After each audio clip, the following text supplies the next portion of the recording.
The voice cut across the gymnasium like a blade meant to draw blood. "Hey, old-timer, you ever actually see combat, or did you just push papers and collect a pension?" Laughter erupted from the cluster of varsity jackets in the upper bleachers. 800 heads turned, some toward the source of the mockery, some toward its target. The old man sitting alone in the back row of Jefferson High School's Veterans Day assembly did not flinch. His hands, scarred across the knuckles and weathered by decades of work that had nothing to do with papers or pensions, remained still on his knees. He wore a faded gray work jacket that had seen better years and khaki pants worn soft at the seams. His boots were leather, cracked, resoled at least twice. To Tyler Briggs, star quarterback and senior class president, the man looked like a janitor who had wandered into the wrong event. What Tyler did not know, what no one in that gymnasium knew, was that in exactly 20 minutes he would be sobbing an apology to a man whose name appeared in classified documents he would never be cleared to read. The gymnasium smelled of floor wax and teenage body spray, that particular combination unique to American high schools in November. Fluorescent lights hummed overhead, casting everything in a flat institutional glow that made the red, white, and blue bunting draped across the stage look almost gray. A banner stretched above the basketball hoop read, "Thank you for your service," in letters painted by the art club. On the portable stage at the far end of the gym, Colonel James Whitmore stood at the podium in his Marine Corps dress blues, medals catching what little light the fluorescence could offer. He had paused his keynote address when the commotion started. He could not see the back rows clearly from where he stood. He had no idea what was unfolding behind the sea of restless teenagers. Tyler Briggs stood up in the bleachers, playing to his audience now.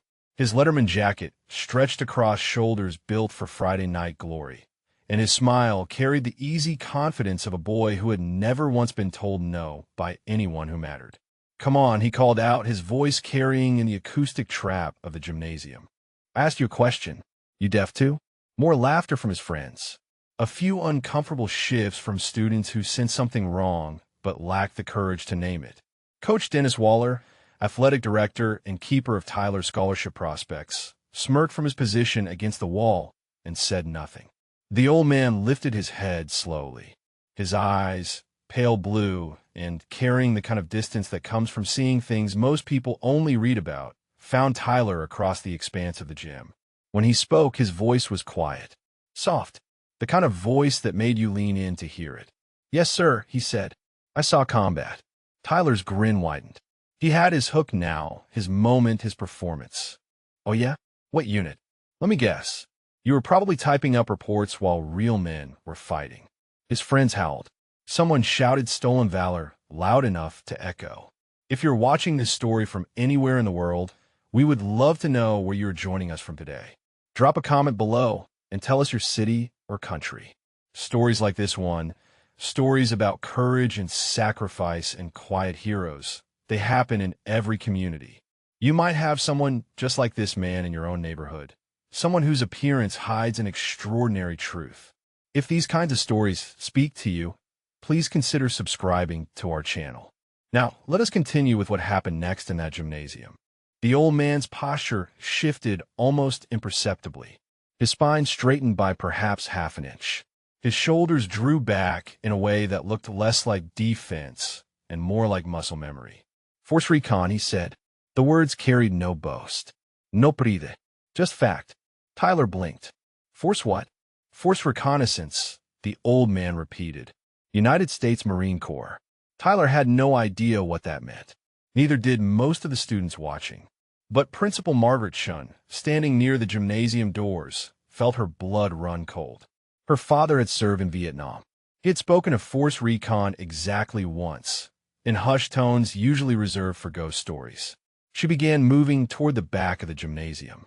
Sarah Okonkwo, 17 years old and armed with her phone camera for the school news broadcast, had been filming the assembly for 15 minutes of footage she had expected to edit down to 3. Now she zoomed in on the old man's face and saw something there that made her keep recording. It was in his eyes, a stillness that did not match the circumstances, a patience that felt almost predatory. Her father had been Army, 2 tours in Afghanistan, and he had that same look sometimes when civilians said ignorant things about the war. She had learned to recognize it as the calm before something broke. Tyler descended 2 rows in the bleachers, his confidence building. Prove it then. Show us something. You got any proof you ever served at all? Or are you just some homeless guy who wandered in for the free coffee? The old man did not answer immediately. His right hand moved to his chest, touching something beneath the faded jacket. Fabric shifted. Metal clinked softly. The sound of dog tags, though Tyler had probably never heard that sound in his life. Coach Waller finally spoke up from his position by the wall. "Tyler, sit down." But his voice lacked conviction. He was smiling. He thought this was entertainment. The old man looked at Tyler with an expression that held no anger. No offense. Only something that might have been recognition, as if he had seen 1,000 Tyler Briggses before this one and knew exactly how this story ended. His voice, when it came, was barely above a whisper. But somehow it carried. "You want to know about combat, son?" Tyler spread his arms wide, playing to the crowd. "Enlighten me, Grandpa." The gymnasium had gone quiet now. Even the restless freshmen in the front rows had stopped fidgeting. Colonel Whitmore at the podium leaned forward, tried to see what was happening. Principal Chun was halfway to the back row, her phone already searching for something. Sarah Okonkwo held her camera steady, instinct telling her that whatever happened next would matter.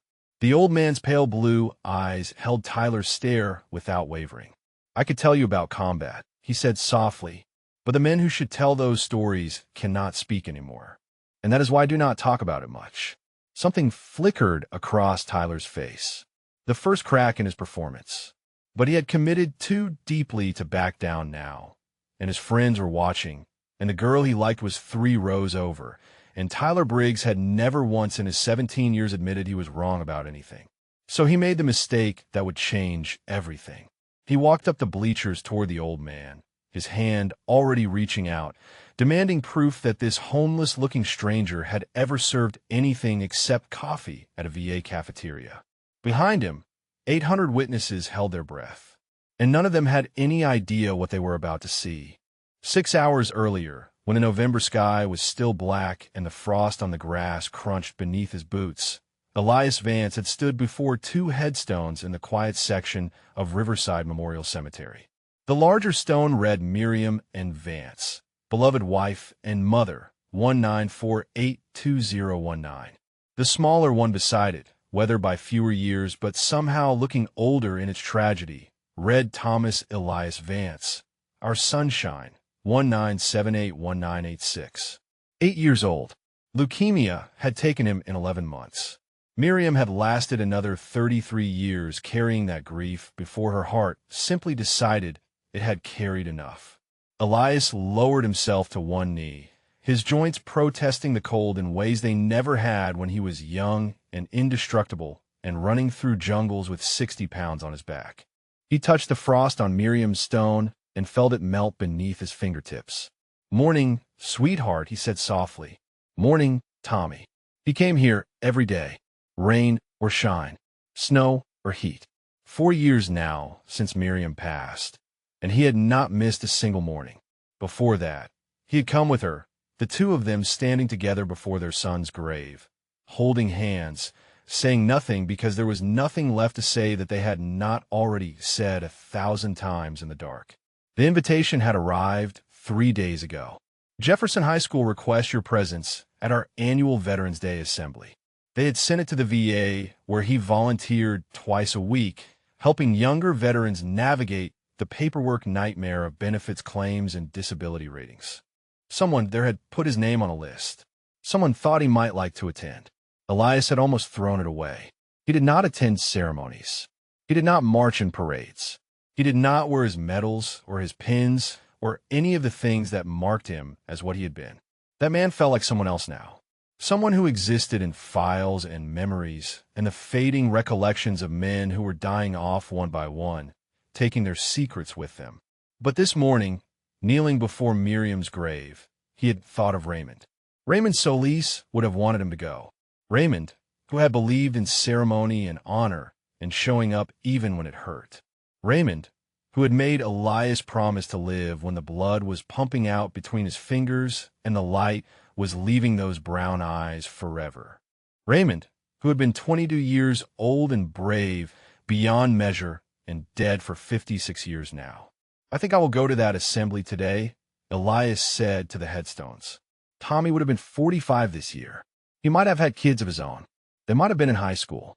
The wind picked up, rustling the bare branches of the oak tree that shaded this corner of the cemetery.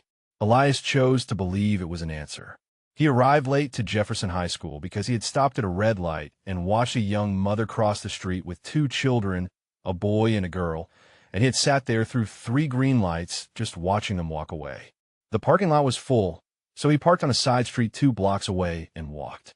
His limp was worse in the cold, the old shrapnel wound in his left thigh, reminding him that some enemies never fully retreat. By the time he reached the gymnasium, the assembly had already started. He slipped through a side door and found a seat in the back row of the bleachers, as far from the stage and the honored guests as he could manage. He did not belong in the front with the other veterans. They were younger men, most of them. Iraq, Afghanistan, wars that had their own weight and their own wounds. He was a relic from conflicts that had faded into history books, a ghost from an era that most of these children had never studied and would never understand. The colonel on stage was good, articulate, passionate. He spoke about sacrifice and service and the debt that could never be repaid. Elias listened with half an ear, his attention drifting to the young veterans in the folding chairs on the gym floor. He could spot the ones who were struggling, the way they held their shoulders, the way their eyes moved, the way they flinched at sudden sounds. He made mental notes. He would find them afterward if he could. Offer a card, an ear, a connection to resources that might help. The teenagers in the bleachers were restless. Elias did not blame them. They were young, immortal in the way that only the young can be.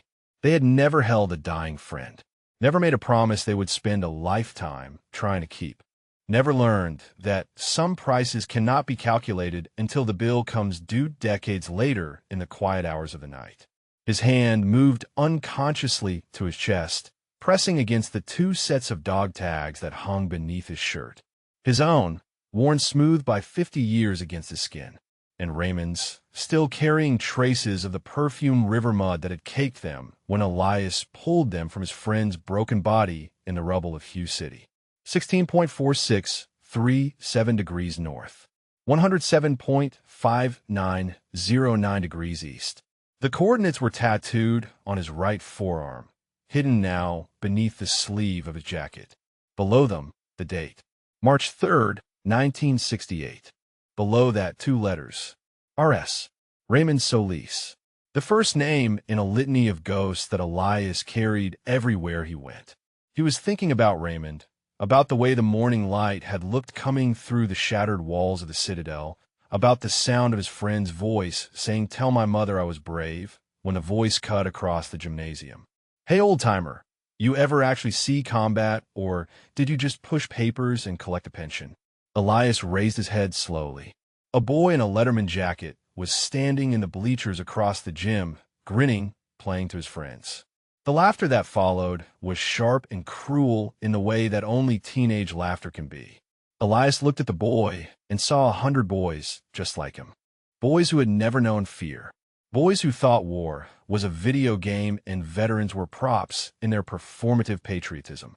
Boys who would never understand what it cost to come home when so many others did not. He felt no anger, only a deep and familiar sadness. Raymond would have handled this with grace. Raymond always knew what to say, how to defuse, how to teach without preaching. Elias had never had that gift. He had always been better with a rifle than with words. But Raymond was not here. Raymond had been gone for 56 years. And somehow, Elias was still breathing, still showing up, still trying to keep a promise made in blood and smoke in the desperate final moments of a dying young man who deserved so much more than a handful of dog tags and a name on a wall. "Yes, sir," Elias said quietly. "I saw combat." The boy's grin widened, and Elias understood that this was not over. It was only beginning, and somewhere in the crowd, he sensed eyes on him that were different from the mocking stares of teenagers. Someone was watching. Someone was beginning to wonder. He touched the dog tag beneath his shirt and waited for whatever came next. Tyler Briggs had never lost at anything that mattered. Quarterback since sophomore year. Class president since junior year. Scholarship offers from 3 Division I schools sitting on his father's desk at home. He had grown up in a house where winning was not just expected but required, where second place was first loser and excuses were for people who did not want it badly enough. His father had played 2 years in the NFL before a knee injury ended his career, and every day of Tyler's life had been shaped by that unfinished legacy. So when the old man in the back row answered his challenge with 2 quiet words, "Force Recon," Tyler heard it as a bluff. A desperate grasp at credibility from someone who clearly had none. The man looked like he had wandered in from a soup kitchen. His jacket was faded and worn. His boots were held together by hope and shoe polish. There was no way, no possible way, that this person had been anything special. "Force what?" Tyler called out, and his friends laughed on cue. "Force reconnaissance," the old man repeated. "United States Marine Corps." Tyler spread his hands wide, appealing to the crowd. Anyone else buying this? He turned to scan the bleachers, collecting the grins and chuckles that validated his performance. His eyes found Jessica Hartwell 3 rows over, and she was watching him with the kind of attention he had been trying to earn all semester. This was working. This was perfect. Coach Waller stood against the wall with his arms crossed, making no move to intervene. The coach understood how the world worked. Some people were winners, and some people were not, and the ones who were not needed to learn their place. If this old man wanted to crash a Veterans Day, assembly, and claim credentials he obviously did not have, then he deserved whatever embarrassment came his way. On the stage, Colonel Whitmore had stopped speaking. He was trying to see what was happening in the back of the gymnasium, but the angle was wrong, and the fluorescent glare off the polished floor made it impossible to distinguish faces in the upper bleachers. He turned to the principal's empty chair beside the podium and found it vacant. Something was happening. He just could not see what. Tyler took another step up the bleachers, closing the distance to his target. "So you were Force Recon," he said, loading the words with skepticism. "What did you do exactly?" "Vaish dishes." "Full laundry." "My uncle was actually in the Marines, and he says half the guys who claim special ops are completely full of it." The old man's expression did not change. His voice remained soft, controlled, carrying that strange quality that made people lean in to hear him. "I was a reconnaissance operator," he said. "We conducted deep reconnaissance and direct action missions behind enemy lines." Tyler snorted. "Right. And I'm an astronaut." He looked around for approval and found it in the snickering of his teammates. "Where exactly were these missions, Grandpa?" "Vietnam," the old man said. "Lebanon, Grenada, Panama, other places." "Other places." Tyler pounced on it. "That's convenient. Let me guess, they're all classified, so you can't tell us anything specific." The old man was quiet for a moment. When he spoke again, there was something different in his voice. Not anger, something colder. "Some of them are still classified, yes. Some of them will remain classified until everyone involved is dead. And some of them I do not speak about, because the men who earned the right to tell those stories are buried in Arlington and Riverside and small cemeteries in towns you have never heard of." The gymnasium had gone quieter now. Even the most oblivious freshman could sense a shift in the atmosphere. Sarah Okonkwo adjusted her phone camera, making sure she was capturing audio clearly. Her instincts were screaming that something important was about to happen. Principal Margaretson had reached the halfway point of the gymnasium, moving along the wall to avoid disrupting the assembly. Her phone was in her hand, a search result glowing on screen. Force Recon Vietnam casualties. The numbers were staggering. The descriptions of their missions read like something from a nightmare. These were not paper pushers. These were the men who went where no one else could go and did what no one else could do and died in numbers that the public never knew, because so much of what they did remained forever in shadow. She looked at the old man in the back row, at his posture, at the way he held himself even now, even under this barrage of teenage cruelty. She had seen that posture before, in photographs of her father, in the way he stood at attention during the national anthem, even when his knees were failing and his lungs were giving out. It was not something you could fake. It was something that got drilled into your bones until it became part of who you were. Tyler was still talking, still performing, his voice growing louder as he sensed the crowd's attention wavering. You know what I think? I think you found that jacket at Goodwill. I think you memorized some military terms off Wikipedia. I think you're just some sad old guy who wants people to think he mattered.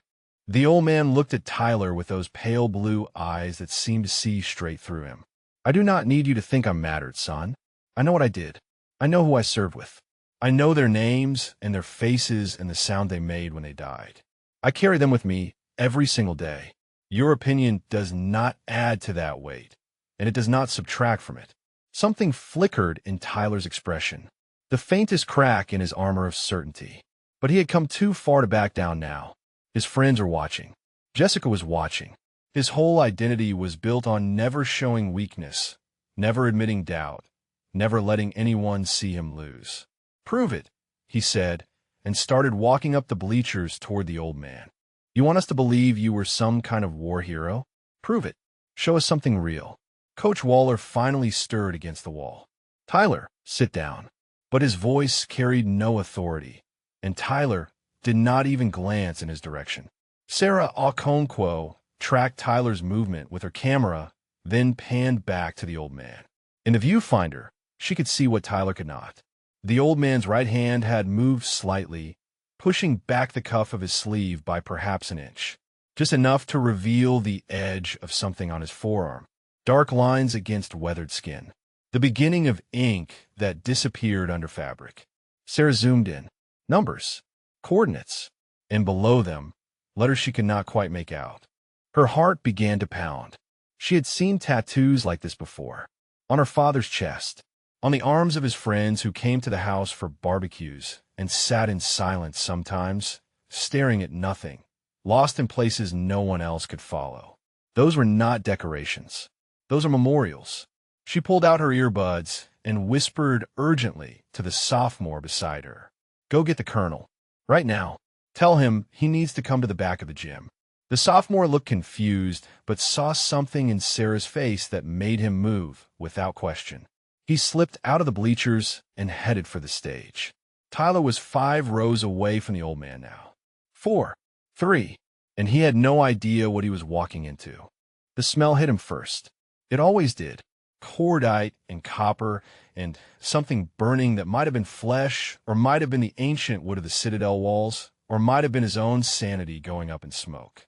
Elias gripped the edge of the bleacher seat and fought to stay in the present. But the present was slipping away like water through his fingers, and suddenly he was 23 years old again, lying in rubble with his rifle pressed against his cheek, watching the doorway of a shattered building 60 meters away. Hugh City, March 1968. The Tet Offensive had turned the ancient imperial capital into a charnel house. For 25 days the Marines had fought block by block, room by room, sometimes hand to hand in the darkness of buildings that had stood for centuries. Elias and his reconnaissance team had been inserted ahead of the main assault, tasked with identifying enemy positions and marking targets for air support. But the enemy had been everywhere. There were no safe zones. There were no rear areas. There was only the constant crack of rifle fire and the thump of mortars and the screaming of men in languages he understood and languages he did not. Raymond Solis had been point man, 22 years old, from a small town in New Mexico, with a wife named Maria who was expecting their first child in April. He had carried a photograph of her in his helmet band, right next to the small wooden cross his mother had given him at his quinceanera.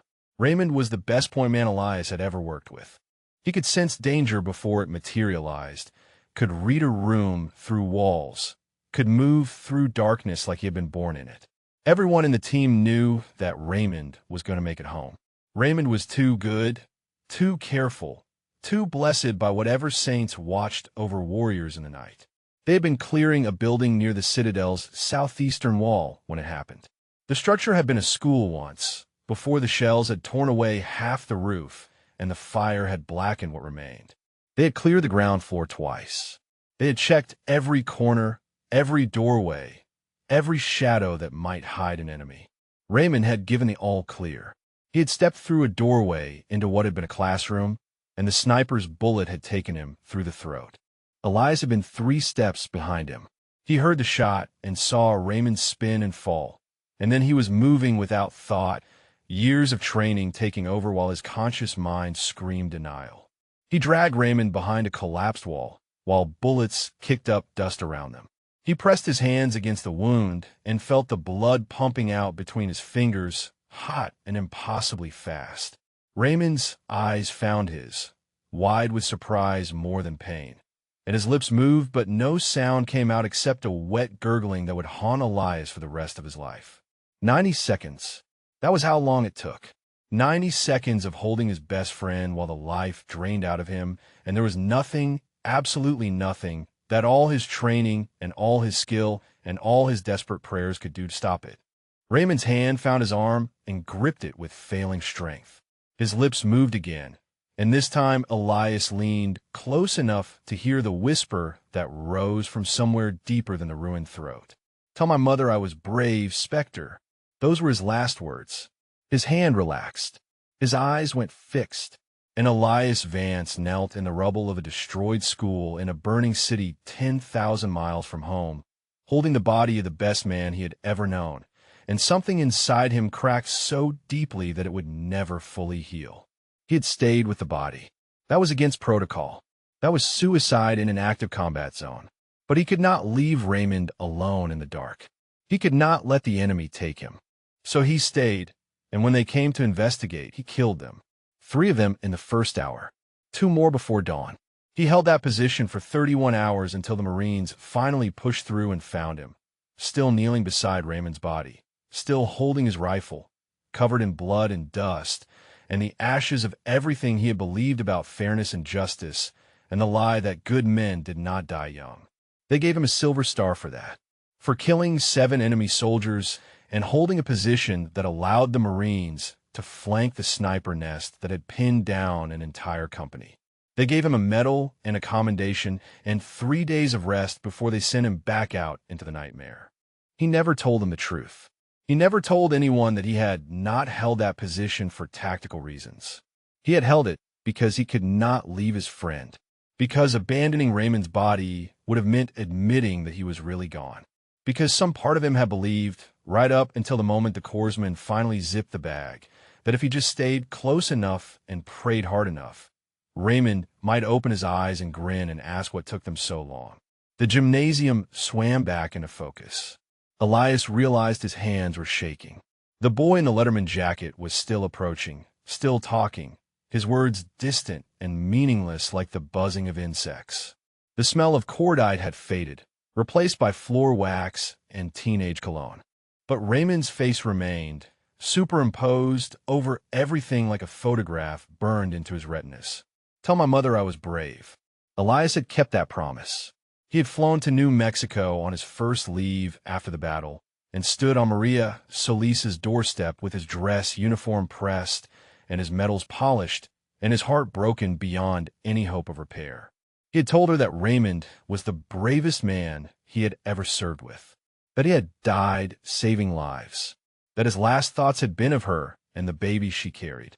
He had held her while she sobbed and felt the baby kick against his chest and known that this child would grow up without a father because Elias had been 3 steps too slow. The baby had been a girl.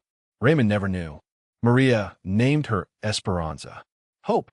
Elias still sent her a card every year on her birthday. 56 years of cards. 56 years of watching from a distance as Raymond's daughter grew up and went to college and got married and had children of her own. He had never missed a year. He would never miss a year for as long as he lived. The boy was close now, 2 rows away.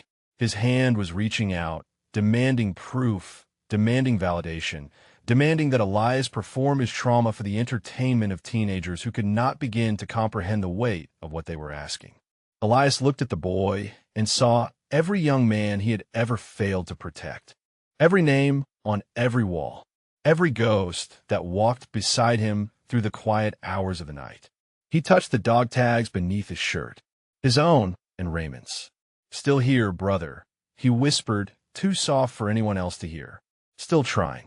And then the boy's hand closed around his sleeve, and everything changed. Principal Margaret Chun was close enough now to see the boy's hand close around the old man's sleeve. She was close enough to see the fabric pull, to watch the worn gray jacket ride up the weathered forearm, to witness the moment when dark ink emerged into the fluorescent light of the gymnasium. She stopped walking. Her breath caught in her chest. Numbers. Coordinates. A date written in the military style she had seen on her father's discharge papers. And below them, 2 letters that she knew without being told were the initials of someone who had not come home. Her father had worn his coordinates on his chest, over his heart. 15.8801 degrees north, 108.3380 degrees east. Danang, 1969. He had never explained them to her, not in words. But she had understood, even as a child, that those numbers marked a place where a part of him had stayed forever. A place where friends had fallen and prayers had gone unanswered and young men had learned truths about themselves and their world that could never be unlearned.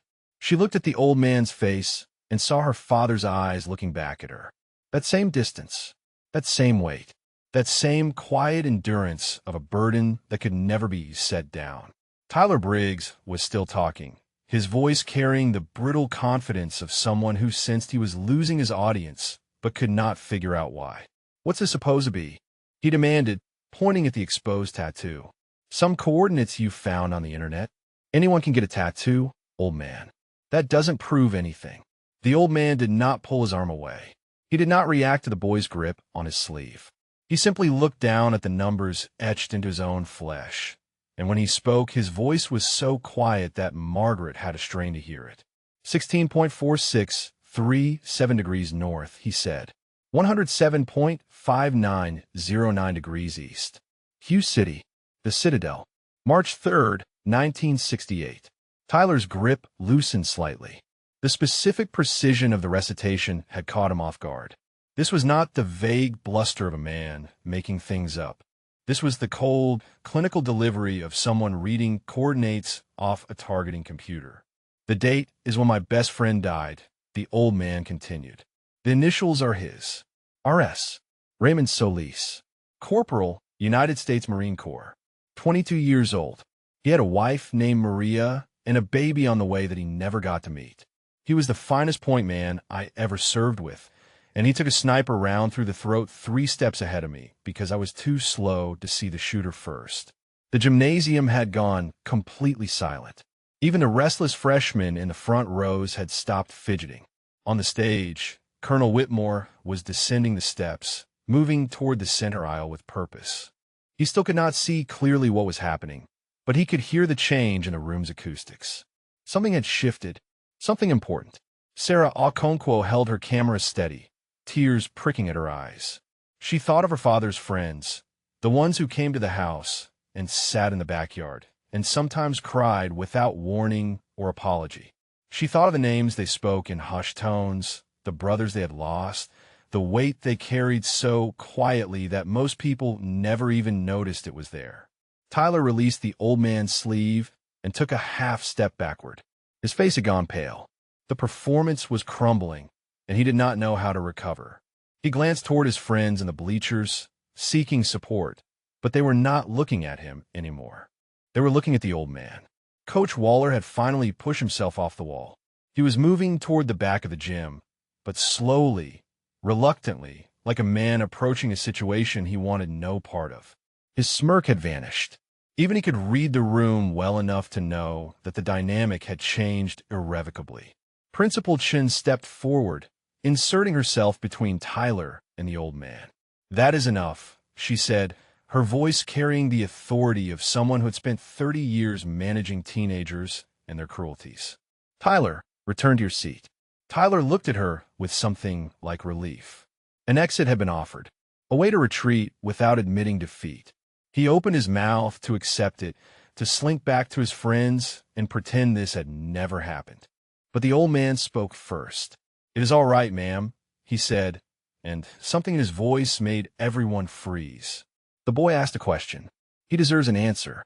He rose slowly from his seat in the bleachers. It was not a dramatic gesture.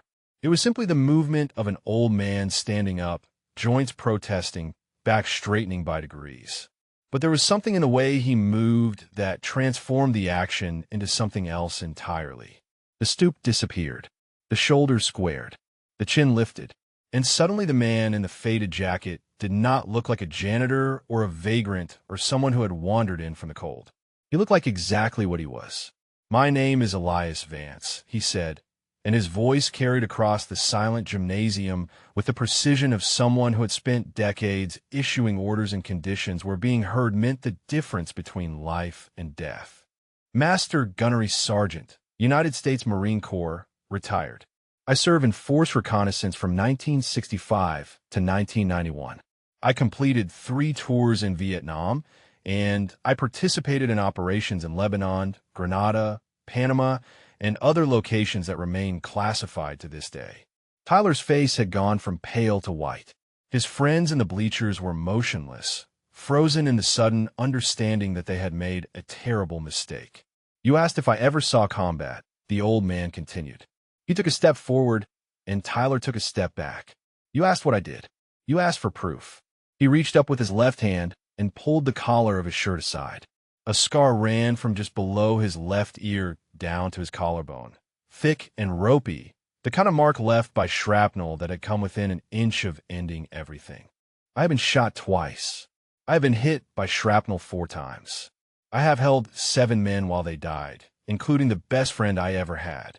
I have written letters to mothers and fathers and wives explaining that their sons and husbands were not coming home." He let the collar fall back into place. "You wanted to know about combat, son. That is combat. It is not a video game. It is not a movie. It is holding your brother while his blood runs out between your fingers and knowing there is not a single thing you could do to save him." The silence in the gymnasium was absolute. 800 people, not one of them breathing. And then, from the center aisle, a voice cut through like a knife. "Spectre?" The old man turned. Colonel James Whitmore stood frozen in the aisle, his face pale, his decorated chest rising and falling rapidly. His voice cracked when he spoke again. "My God, you are Spectre." Colonel James Whitmore had studied the Battle of Hugh City at Officer Candidate School in Quantico. He had written a paper on it during his 2nd year at the Naval War College. He had taught a seminar on urban combat tactics that used the Citadel Assault as its primary case study.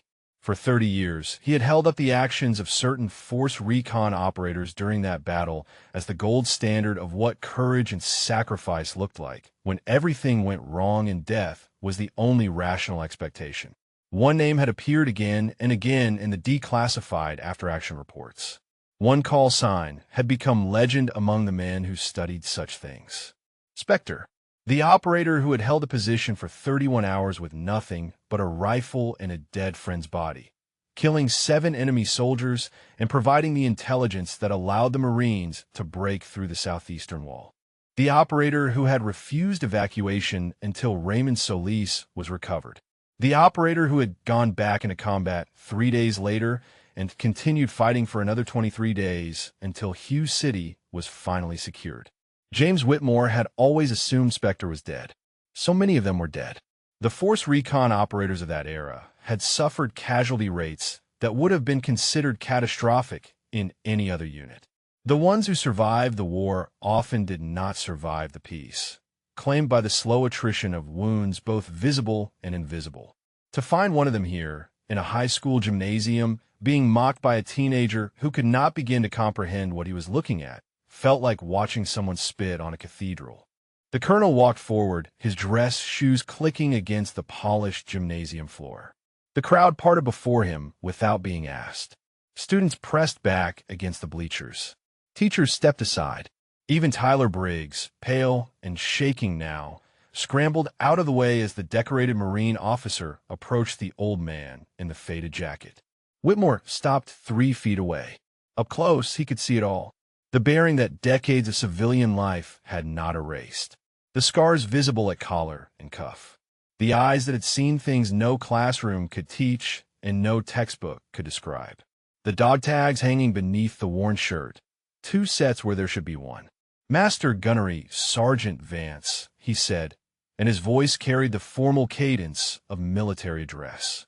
I studied your actions at Hughes City when I was a lieutenant. I taught your tactics to young officers at Quantico. I have stood before the wall at the National Museum of the Marine Corps and traced the names of the men who served beside you. The old man, Elias, stood perfectly still. His face betrayed nothing, but something shifted in his eyes at the mention of the wall and the names. Sir, he said quietly, that was a long time ago. Whitmore shook his head slowly. Not to the Corps, it was not. Not to the men who came after you and learned from what you did. He turned to face the gymnasium, raising his voice so that every student, every teacher, every person in that building could hear him clearly. I need everyone to understand something, he said. The man standing beside me is not some vagrant who wandered in off the street. He is not a pretender or a liar or someone seeking attention he did not earn. He is Master Gunnery Sergeant Elias Vance, call sign Spectre, and he's one of the most decorated force reconnaissance operators in the history of the United States Marine Corps. The silence that followed was different from the silence that had come before.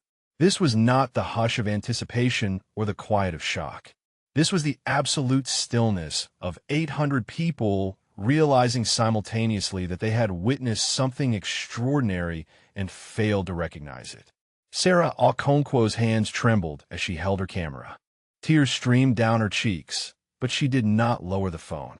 This was important. This needed to be recorded. This needed to be remembered. Principal Chun pressed her hand against her mouth, her father's face swimming before her eyes. She understood now. She understood everything. Tyler Briggs stood frozen in the bleachers, his Letterman jacket suddenly feeling like a costume, his achievements suddenly feeling like games played by children who did not know what achievement really meant. He looked at the old man he had mocked, the legend he had dismissed, and felt something crack open inside his chest that he did not have words for. Colonel Whitmore was not finished. He turned back to Elias, and when he spoke again, his voice had softened to something approaching reverence. I know what you did at the Citadel, he said. I know you held that position for 31 hours. I know you refused to leave your fallen brother. I know they gave you a Silver Star, and you never once spoke of it publicly. Elias's jaw tightened almost imperceptibly. The Silver Star was not why I stayed, he said quietly. I know, Whitmore replied. That is what made it extraordinary. You were not thinking about medals or commendations or how history would remember you. You were thinking about Raymond Solis. You were thinking about bringing him home. The name hung in the air like a prayer. Raymond Solis, a young man from New Mexico who had died 56 years ago in a ruined school in a burning city, whose last words had been a request for his mother to know he was brave, whose daughter had grown up without him, whose best friend had carried his dog tags against his heart for more than half a century. Elias reached beneath his shirt and pulled out the 2 sets of tags. They clinked softly as they caught the fluorescent light. The metal was worn smooth by decades of contact with skin. The edges were rounded. The engravings were faded but still legible. These are mine, he said, holding up one set, and these belong to Corporal Raymond Solis. He died in my arms on March 3rd, 1968. He was 22 years old. He had a wife and a baby on the way and his whole life ahead of him. I have carried his tags every day since. I will carry them until I die. His voice did not waver. His hands did not shake. But something in his face told everyone watching that this confession cost him more than any wound he had ever suffered. You asked about combat, he said, turning to look at Tyler. You wanted to know what I did, what I saw, whether any of it was real. He let the dog tags fall back against his chest. It was real, son. All of it. The blood and the fear and the friends who did not come home. The letters I wrote to families. The funerals I attended. The names I still recite every night before I sleep. He took a step toward Tyler, and the boy flinched as if expecting a blow. But Elias simply looked at him with those pale blue eyes that had seen so much death and somehow still held space for something other than anger. I do not tell you this to shame you, he said softly. I tell you because you asked, and because maybe if you understand what that word really means, you will think twice before you use it as entertainment again. Tyler's composure finally broke. A sound escaped his throat, somewhere between a gasp and a sob. And in the bleachers behind him, 800 witnesses sat in absolute silence. Not one of them moving, not one of them speaking, not one of them quite able to process what they had just learned about the quiet old man who had come to honor Veterans Day and received nothing but contempt in return. Elias could have left then. The truth was out. The boy had been silenced. The colonel had validated everything. There was nothing more to prove, nothing more to say, no reason to remain in this gymnasium full of strangers who now looked at him with something between awe and shame. He could have walked out the side door, climbed into his truck, driven back to the cemetery where Miriam and Tommy waited in the quiet earth. He could have knelt before their stones and told them about the strange mourning he had experienced, the boy who had mocked him, the colonel who had recognized him, the weight of Raymond's name spoken aloud in a room full of children who had never known war. But something held him in place. Something kept his boots planted on the bleacher floor, his eyes fixed on the shaking boy in the Letterman jacket, his heart open to a moment he had not anticipated and did not fully understand. Tyler Briggs was crying. Not the performative tears of someone seeking sympathy, but the raw, ugly weeping of someone whose entire understanding of the world had just been shattered and rebuilt in the space of 5 minutes. His shoulders heaved. His breath came in ragged gasps. Snot ran from his nose, and he did not bother to wipe it away. The quarterback, the class president, the boy who had never lost at anything that mattered, stood broken in front of 800 witnesses with no idea how to put himself back together. Elias watched him and saw something unexpected. Not the arrogant teenager who had mocked him. Not the bully performing cruelty for the approval of his peers. He saw a boy, just a boy, 17 years old and drowning in a shame so profound that it threatened to pull him under completely. He thought of all the young men he had known, the ones who had shipped out with bravado and come home in boxes, the ones who had learned humility through suffering so terrible that it broke them forever, the ones who had never gotten the chance to grow up, to learn, to become something better than the foolish children they had been when they first put on the uniform. Raymond had been like that once. Cocky, confident, certain that he was invincible. It had taken 6 months in country to sand down those edges, to transform the swaggering kid from New Mexico into the careful, competent operator who could read danger in the shift of shadows. Raymond had grown up fast because the alternative was dying young. He had become the best point man Elias ever knew because the jungle did not forgive arrogance. Tyler Briggs had never been to the jungle. He had never held a dying friend. He had never learned the lessons that combat carved into the souls of those who survived it. He was still just a boy, standing on the edge of manhood, and until 5 minutes ago he had never encountered anything that challenged his certainty about who he was and how the world worked. Elias made a decision. He stepped forward, closing the distance between himself and the weeping teenager. The crowd held its breath. Principal Chin tensed, ready to intervene. Colonel Whitmore watched with an expression that suggested he knew exactly what was about to happen and approved of it completely. Elias stopped in front of Tyler. The boy flinched and tried to step back, but the bleacher seats blocked his retreat. He looked up at the old man with red-rimmed eyes and a face streaked with tears and waited for the condemnation he was certain he deserved. Instead, Elias reached out and placed a hand on his shoulder. The touch was gentle, almost fatherly.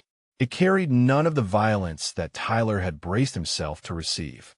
It was simply the weight of a calloused palm against a Letterman jacket, steady and warm and impossibly kind. "Look at me, son," Elias said quietly. Tyler forced himself to meet those pale blue eyes.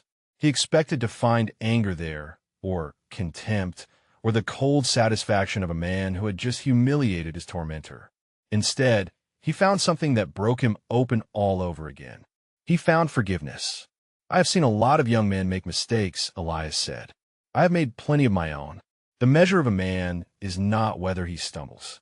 It is what he does after he falls." Tyler's voice came out broken, barely a whisper. "I'm so sorry. I did not know. I did not understand." "No," Elias agreed. "You did not. But now you do. And that is what matters. Not what you did 5 minutes ago. What you do with the next 5 minutes. The next 5 years. The rest of your life." He squeezed the boy's shoulder once, then released him. Raymond Solis was 17 when he enlisted, Elias continued. He was cocky and arrogant and absolutely certain that he knew everything about everything. He reminded me of you. Actually, same fire, same confidence, same inability to imagine that the world might not bend to his will. Tyler stared at him, tears still streaming, unable to speak. Vietnam changed him. Combat changed him. He became one of the finest Marines I ever served with. Not because he stopped being confident, but because he learned to pair that confidence with humility. He learned that being strong meant lifting others up, not tearing them down. He learned that real courage was not about being fearless. It was about being afraid and doing the right thing anyway. Elias paused, and when he spoke again, his voice had dropped to something barely above a whisper. He would have liked you, I think. He would have seen the potential in you that I see right now. And he would have told you the same thing I'm going to tell you. Tyler waited, trembling, desperate for whatever words came next. You have a choice, Elias said. You can let this moment define you as the boy who mocked a veteran, or you can let it transform you into the man who learned from his mistake and spent the rest of his life honoring those who served. The choice is yours. No one can make it for you. He stepped back, giving Tyler space to breathe. But I will tell you this. Raymond Solis believed in second chances. He believed that people could change. He believed that the worst moment of your life did not have to be the last word on who you were. Elias touched the dog tag beneath his shirt one more time. So I'm going to believe that too. For his sake. And for yours. The gymnasium remained frozen in silence. But something had shifted in the air. Something had moved from condemnation to possibility, from shame to the first fragile stirrings of redemption. And Tyler Briggs, still weeping, still shattered, looked at the old man who had every right to destroy him and chose instead to offer grace. He did not know yet what he would do with that gift. But for the first time in his 17 years, he understood that some choices mattered more than touchdowns and scholarships and the approval of crowds. Some choices mattered forever. The spell broke when Tyler Briggs did something no one expected. He straightened his spine, wiped his face with the back of his hand, and turned to face the gymnasium full of his peers. His voice cracked when he spoke, but he did not stop. He did not hide. I was wrong, he said. The words echoed off the walls and the polished floor and the banner that read "Thank you for your service." I was cruel and ignorant, and I mocked a man who deserved nothing but respect. I'm ashamed of what I did, and I am sorry. He turned back to Elias, and this time, when he met the old man's eyes, there was something different in his face. The arrogance had burned away. What remained was raw and uncertain and achingly young. Master Gunnery Sergeant Vance, he said, stumbling slightly over the unfamiliar rank. I apologize, not because I got caught, not because everyone is watching, because what I did was wrong, and I knew it was wrong while I was doing it, and I did it anyway. That is on me, and I will carry that for the rest of my life. Elias studied the boy for a long moment. The gymnasium held its collective breath. Then, slowly, he extended his hand. Tyler stared at the offered palm, the scars across the knuckles, the calluses from decades of work and war, the hand that had held dying men and fired weapons and written letters to grieving families. He reached out with his own unmarked hand, soft from a life of comfort and privilege, and gripped it. Apology accepted, Elias said. Now prove you mean it. Not to me, to yourself. The handshake lasted 3 seconds. When it ended, something had passed between them that neither could have named, but both could feel. A transfer of something. A beginning. Colonel Whitmore stepped forward then, reclaiming the attention of the room. He had watched the exchange with growing respect, not just for the legend he had studied in classrooms, but for the man who stood before him now. Lesser men would have savored the humiliation of their tormentor. Lesser men would have used the moment to extract maximum shame. Elias Vance had chosen a different path, and in doing so had demonstrated exactly why his call sign still commanded reverence among those who understood what Force Recon had demanded of its operators. I believe, the colonel said, addressing the gymnasium, that we have strayed from our scheduled programming. But I also believe that what just happened here is more valuable than any speech I could give. He gestured toward Elias with a respect that bordered on deference. Master Gunnery Sergeant Vance, would you honor us by saying a few words? I suspect you have something to offer these young people that no amount of rehearsed remarks could match. Elias hesitated. Public speaking had never been his strength. He had always preferred action to words, presence to proclamation. But he thought of Raymond, who had always known the right thing to say. He thought of Miriam, who had spent their marriage gently pushing him to share more of himself with the world. He thought of the young veterans he counseled at the VA, the ones who needed to hear that survival was not betrayal and healing was not weakness. He walked slowly down the bleachers and made his way to the center aisle. The crowd parted before him with a reverence that made him uncomfortable. He was not a saint or a hero or any of the other labels people wanted to pin on men like him. He was just a survivor, a man who had outlived far too many people he loved and was still trying to figure out what that meant.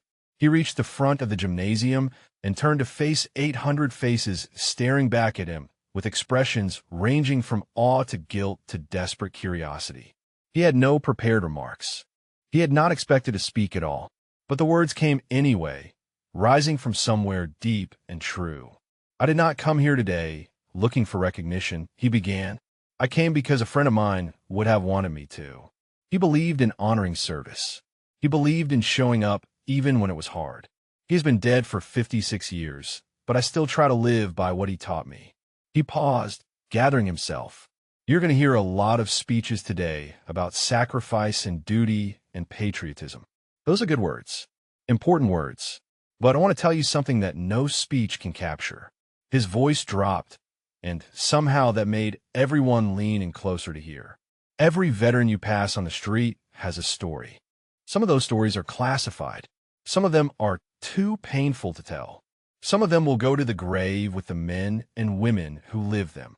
But every single one of those stories cost something. Every single one of them left marks that you cannot see. He touched his chest where the dog tags hung. The man or woman who bags your groceries might have pulled children from a burning village. The guy who fixes your car might have called in airstrikes that saved 100 lives. The woman who teaches your kids might have held a tourniquet on her best friend's leg for 3 hours in the back of a helicopter. You let that sink in. You do not know. You cannot know. And that is why you have to be careful with your assumptions. That is why you have to lead with respect instead of judgment.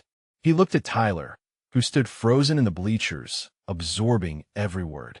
The young man who challenged me today learned something important. He learned that appearances can lie. He learned that the person you dismiss might be carrying a weight you cannot imagine. He learned that words have consequences and cruelty has costs. Elias's voice softened, but he also learned something else. He learned that it is never too late to apologize. It is never too late to change. It is never too late to become the person you were meant to be. He straightened his shoulders, and for just a moment, the old man in the faded jacket disappeared completely.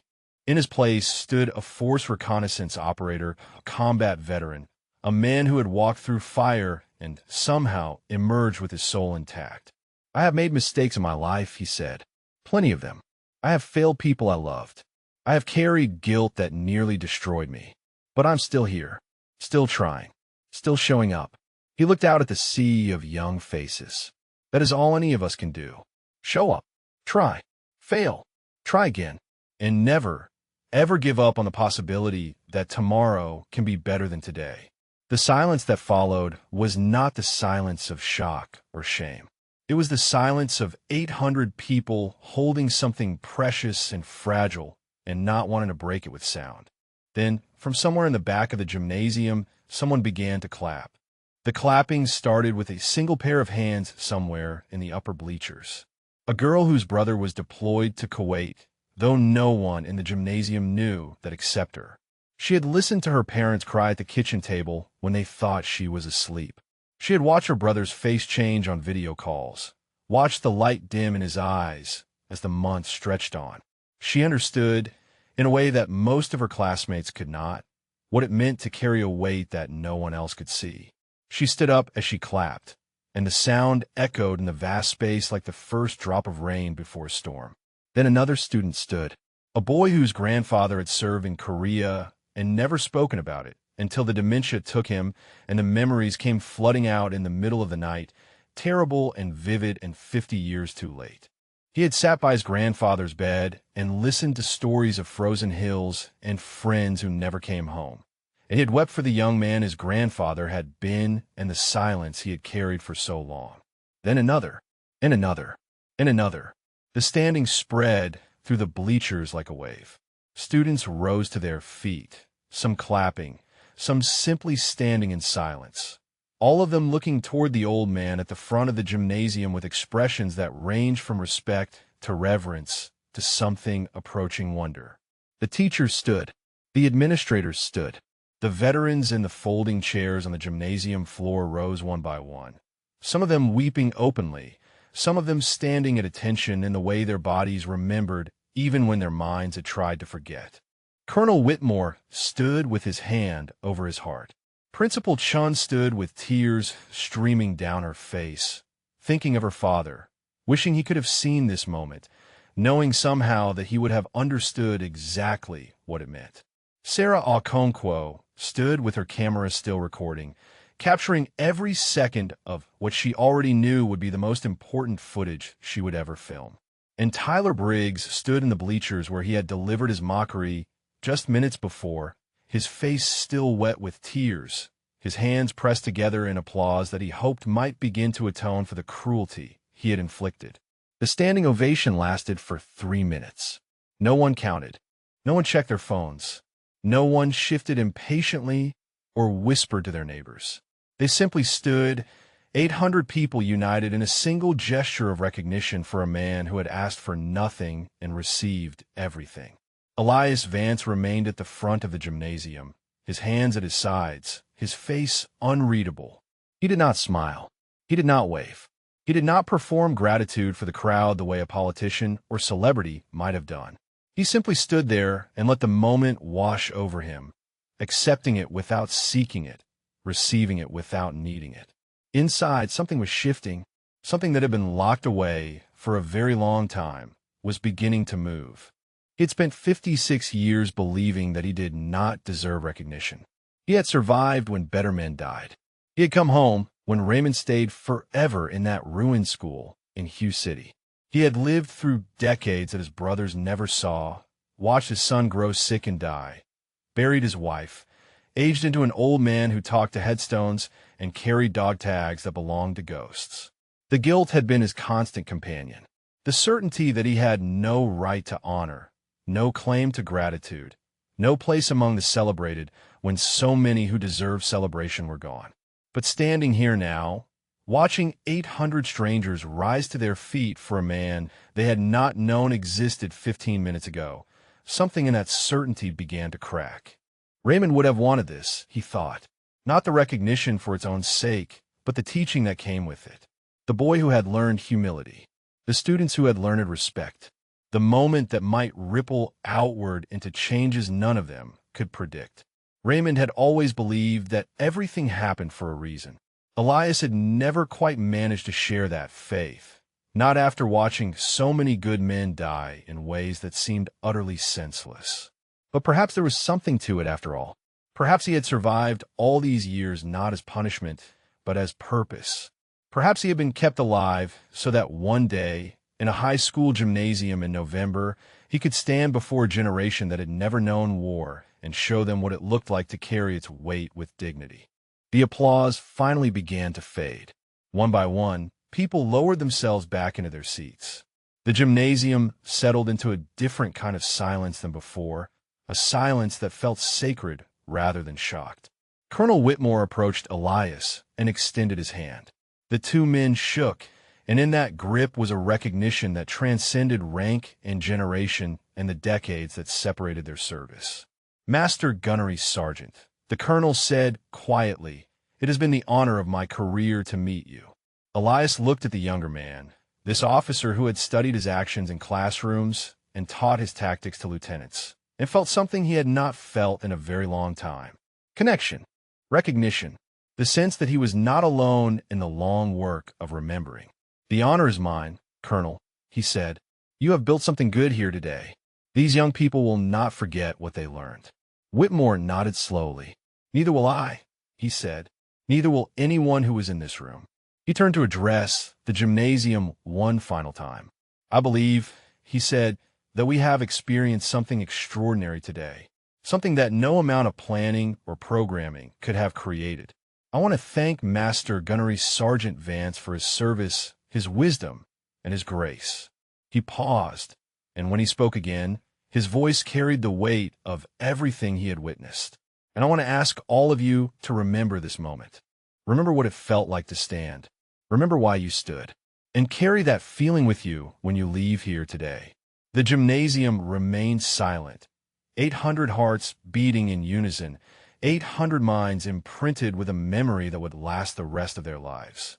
And Elias Vance, the man they called Spectre, stood among them and finally allowed himself to believe that perhaps, after all these years, he had earned the right to be seen. The assembly ended differently than it had begun. There were no more speeches, no more scheduled remarks, no more programmed patriotism delivered from a podium. Colonel Whitmore simply thanked everyone for attending and dismissed the students to their next classes. But no one moved, not immediately. The gymnasium remained frozen in a kind of collective reluctance to let the moment end. Elias tried to slip away. He had never been comfortable with attention, and the weight of 800 gazes felt like physical pressure against his skin. He moved toward the side door he had entered through, hoping to reach his truck before anyone could intercept him with questions or gratitude or any of the other well-meaning intrusions that drained him in ways he could never quite explain. He made it halfway across the gymnasium floor before the first student approached. She was young, maybe 15, with dark hair pulled back in a ponytail and eyes that held too much knowledge for her age. She stepped into his path with the careful determination of someone who had rehearsed what she wanted to say but was terrified of saying it. "Excuse me, sir," she said. Her voice trembled slightly. "My dad served in Afghanistan. 2 tours. He does not talk about it either. He has nightmares sometimes. He wakes up screaming, and my mom holds him until he stops shaking." Elias stopped walking. He looked at the girl and saw the weight she carried, the adult burdens pressed on his shoulders that should have been worrying about homework and friendships and all the small dramas of adolescence. "What is your name?" he asked gently. "Emma," she said. "Emma Reyes." "Emma," Elias said, "your father is lucky to have a family that loves him through the hard nights. That matters more than you know." She nodded, tears threatening at the corners of her eyes. "I just wanted to say thank you for what you said about how we cannot see the stories people carry. I think maybe my dad needed someone to say that, even if he was not here to hear it." "You can tell him," Elias said. "Tell him an old Force Recon sergeant said that the strongest thing a warrior can do is let the people who love him help carry the weight." Emma's composure cracked thin, and she lunged forward and hugged him before either of them knew it was happening. The embrace lasted only a moment, fierce and desperate and grateful, and then she pulled away with a whispered "thank you" and disappeared into the crowd. Elias stood still, processing the unexpected contact. His chest felt strange, warm in a way it had not felt in years. Before he could move again, another student approached, then another. Then a teacher whose uncle had been a tunnel rat in CUC, then a cafeteria worker whose son had lost both legs to an IED in Fallujah. Then one of the young veterans from the folding chairs, a sergeant who had done 3 tours in Helmand Province and was still trying to figure out how to be a person again. Each of them had something to say, a story to share, a connection to make. They came to him one by one, a procession of strangers bound together by the invisible threads of service and sacrifice, and Elias received each of them with the same quiet patience he had once used to debrief operators after missions that had gone wrong. Principal Chen eventually made her way through the crowd. She stood before him with red-rimmed eyes and a composure that was clearly costing her everything she had. "My father was Force Recon," she said. "Danung, 1969. He passed away 3 years ago." "I am sorry for your loss," Elias said. She shook her head. He never talked about it. Not once in 40 years. He carried it all alone, and I think it broke him in ways we never understood. She paused, steadying herself. I think if he had heard what you said today about the stories people carry, about the weight no one can see, I think it might have helped him. I think he might have felt less alone. Elias thought of all the men he had known who had carried their burdens in silence. The ones who drank themselves to death. The ones who ate their pistols in garages and bedrooms and parked cars. The ones who simply faded away, present in body but absent in spirit, ghosts among the living. Your father served with honor, he said. The silence was not weakness. It was protection. He was trying to shield you from things no family should have to carry. I know, she said. I know that now. But I wish he had known that we would have carried it anyway. That we wanted to carry it. That loving someone means sharing their weight, not being shielded from it. Elias nodded slowly. That is a hard lesson to learn, he said. Some of us never learn it. Some of us spend our whole lives believing that the kindest thing we can do is suffer alone. He thought of Miriam, who had spent 40 years gently dismantling that belief, who had held him through the nightmares and never once asked him to be anything other than what he was, who had loved him through the silence and the distance and the parts of him that never fully came home from the places he had been. Your father loved you, Elias said. That is why he stayed silent. But you are right that it does not have to be that way. The next generation can do better. They can learn to lean on each other instead of standing alone. Principal Chun reached out and took his hand. Both of hers wrapped around his weathered fingers, holding on like he was the last connection to a father she had never fully known. Thank you, she said, for everything, for coming today, for staying when you could have left, for showing these students what grace looks like in action. Elias did not know how to respond to that. Grace was not a word he would ever have used to describe himself. He had always thought of his survival as accident, his continued existence as obligation rather than gift. But looking at this woman's face, seeing the tears that fell freely now, feeling the warmth of her hands around his, he wondered if perhaps he had been wrong about that too. Perhaps grace was not something you earned or deserved. Perhaps it was something you received, whether you understood it or not. Perhaps it was something you passed on from one broken person to another until the weight became bearable and the silence finally broke. Coach Dennis Waller had disappeared. No one saw him leave, but by the time the last students filed out of the gymnasium, his position against the wall was empty. His car was gone from the faculty parking lot by noon. The official story would be that he had a family emergency. But the truth moved through the school in whispers and glances and the particular silence that accompanies shame too profound for words. He had stood there and smiled. He had watched a teenager mock a war hero and done nothing. He had let it happen because he thought it was entertainment, because he valued his star quarterback's ego more than the dignity of an old man in a worn jacket. The video that Sarah Okonkwo had recorded was already spreading through the school's unofficial channels, and in it, Coach Waller's smirk was clearly visible. His inaction was documented. His complicity was preserved forever in digital amber. Tyler Briggs found Elias in the parking lot an hour after the assembly ended. The old man was sitting in his truck, a faded blue pickup that looked almost as weathered as its owner. He had not started the engine. He was simply sitting there, hands on the steering wheel, staring at something no one else could see. Tyler knocked on the window. It took a moment for Elias to register the sound, to pull himself back from wherever he had gone, to roll down the glass and look at the boy who had started everything. Sir, Tyler said.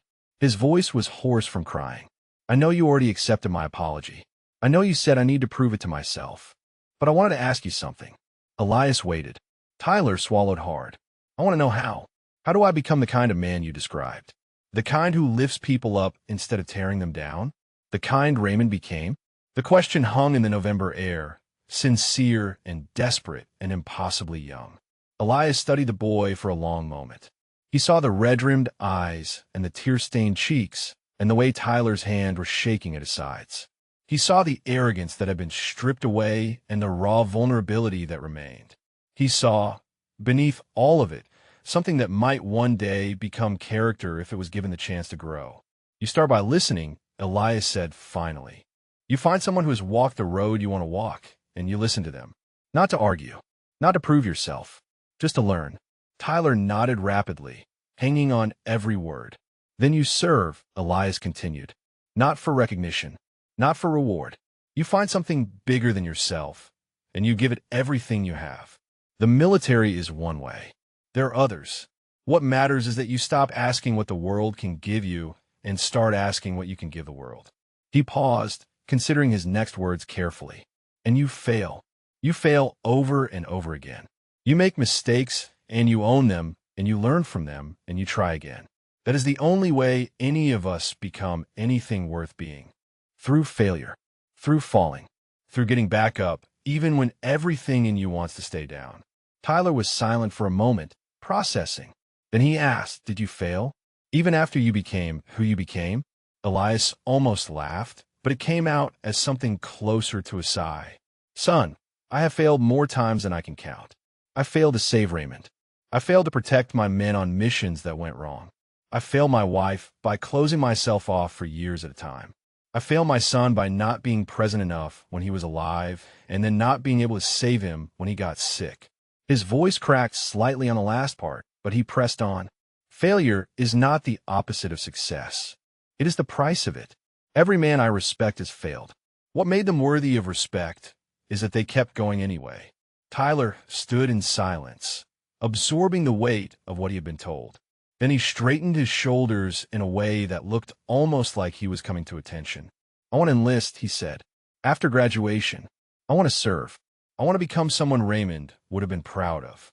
Elias looked at the boy, really looked at him, searching for the truth beneath the words. What he found there was not the performance of conviction, but conviction itself, raw and new and still taking shape. The Marines will test you, Elias said. They will break you down and build you back up. They will show you who you really are, not who you think you are. It is the hardest thing you will ever do. I know, Tyler said. That is why I want to do it. Elias reached into his pocket and pulled out a worn leather wallet.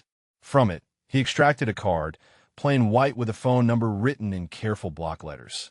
I volunteer at the VA twice a week, he said, handing the card to Tyler. I work with young veterans who are struggling to find their way back. If you're serious about this path, call me. Not tomorrow. Not next week. In 6 months. If you still want this in 6 months, after the emotion of today has faded and you have had time to think, then call me. I will help you prepare. Tyler took the card like it was made of gold. He stared at the number, then back at Elias. Why would you do that for me? He asked. After what I did, Elias thought of Raymond, who had believed in second chances. He thought of all the young men he had watched grow from arrogant boys into honorable warriors. He thought of the debt he owed to those who had invested in him when he was young and foolish and certain he knew everything. Because someone did it for me once, he said, a long time ago, and I have been trying to pay that debt forward ever since. He started the truck's engine. The old motor coughed to life with a sound like a tired dog waking from a long sleep. 6 months, he repeated. Not a day sooner. Use that time wisely. Tyler stepped back from the truck, the card pressed against his chest like a talisman. I will, he said. I promise. Elias nodded once, put the truck in gear, and pulled out of the parking lot. In his rearview mirror, he watched Tyler Briggs standing alone in the November cold, still holding the card, still staring after the faded blue pickup as it disappeared around the corner. He did not know if the boy would call. He did not know if the conviction would survive 6 months of ordinary life. But he had planted a seed. That was all anyone could do. Plant seeds. Water them. Hope they grew. Raymond had planted a seed in him 56 years ago in the jungles of Vietnam. That seed had grown into everything Elias had become.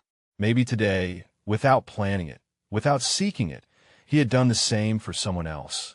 3 months later, Elias stood before a classroom of JROTC students at Jefferson High School. The room was smaller than the gymnasium, more intimate, filled with young faces in uniform who looked at him with an attention that still made him uncomfortable. Principal Chan had invited him to speak to the program once a month, and against every instinct that told him to remain in the shadows, he had accepted. The January sunlight fell through the windows in pale rectangles, illuminating dust motes that drifted like memories through the air.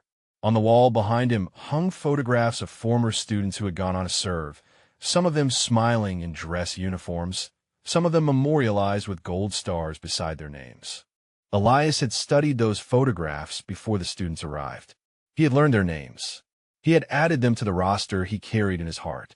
Today I want to tell you about a man named Raymond Solis, he began. The room went still. They had heard pieces of this story before, fragments that circulated through the school since November, but they had never heard it from him.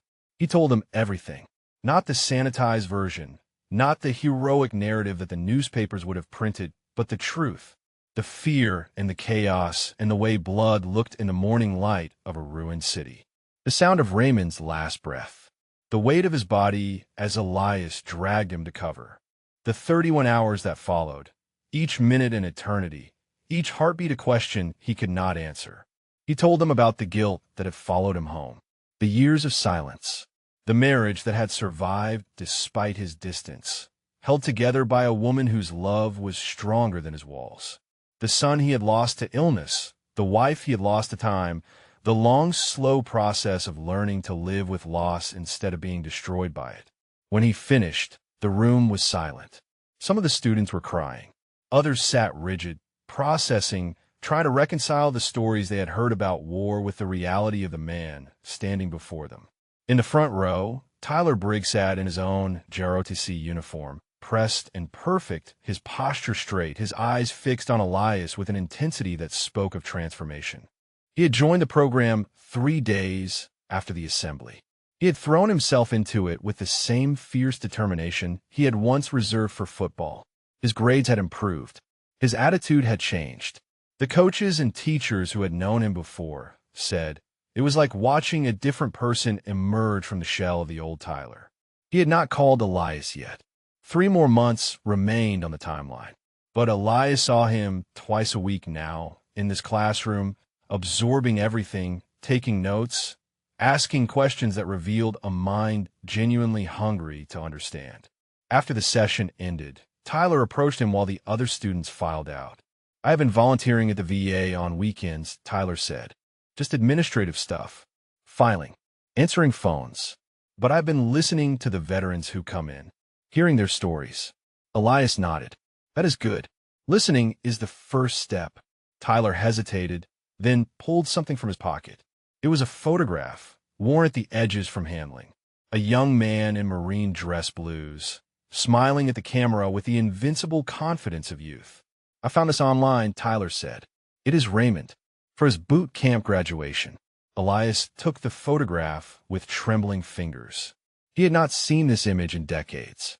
Raymond's face looked up at him, frozen in time, forever young, forever smiling, forever unaware of what waited in a ruined school 10,000 miles from the small town in New Mexico, where Maria was already pregnant with a daughter he would never meet. Where did you find this? Elias asked, his voice barely steady. There is an archive, Tyler said. Marines who served in Hugh City. I have been researching. I want to know more about him. About what you both did. Elias stared at the photograph, and something shifted in his chest. For 56 years, he had carried Raymond alone. The weight had been his burden, his penance, his private grief. But here was this boy, this former tormentor, spending his weekends learning about a man who had died before his parents were born. Here was evidence that Raymond's story would not die with Elias. That would continue, pass from one generation to the next, a flame that refused to go out. He would have liked you, Elias said finally. The same words he had spoken in the gymnasium, but different now. Weighted with 3 months of watching Tyler grow into someone worthy of them.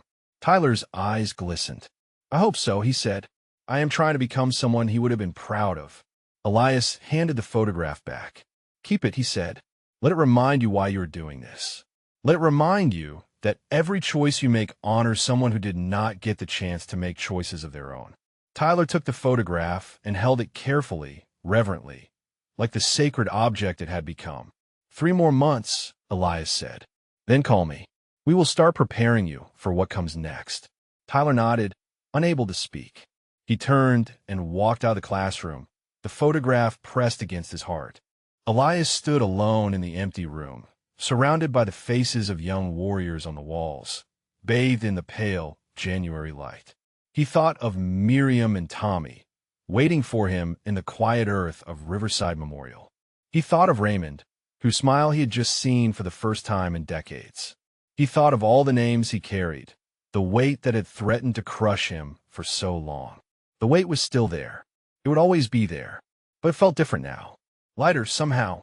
Shared. He had spent 56 years believing that surviving was a burden, that outliving the men he loved was punishment rather than purpose. But standing here in this classroom, watching seeds he had planted begin to grow, he understood something he had never understood before. Survival was not betrayal. It was responsibility. The responsibility to carry the stories forward, to speak the names that could no longer speak for themselves, to transform grief into guidance and loss into legacy. Still here, brother, he whispered to the empty room. Still trying. And I think, maybe I finally understand why.